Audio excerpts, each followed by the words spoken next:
On a créé le concours architecture élémentaire pour faire connaître et mettre en valeur la capacité d'innovation de la construction modulaire. Après cette édition, j'avoue qu'on est toujours surpris par la capacité d'innovation des jeunes architectes et de la créativité des solutions modulaires qu'ils proposent. Pick & Go, ce sont des stations-service sportives dédiées aux mobilités douces qui viennent s'implanter en ville pour offrir un certain nombre de services aux usagers. Venir faire des petites réparations sur son vélo ou sur sa trottinette, ses rollers, mais également d'offrir des petits accessoires à la vente.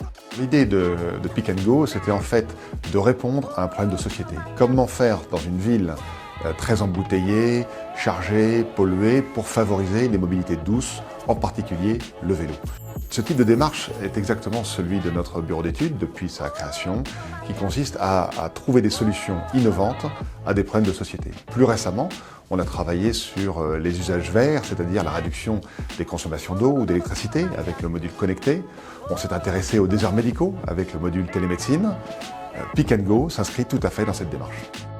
Alors la construction du prototype s'est déroulée en 2 phases. La première phase, ça a été un certain nombre de réunions, notamment avec le bureau d'études d'Algeco et l'ensemble des services, où on a justement essayé de voir ce qui était réalisable ou non. Puis dans un deuxième temps est venue l'étape de la fabrication, donc avec un certain nombre d'intervenants extérieurs et de partenaires. Du papier à la réalité, il y a eu très peu de changements sur le concept initial, et dans l'ensemble et dans l'usage, le prototype répond parfaitement à ce que j'avais imaginé.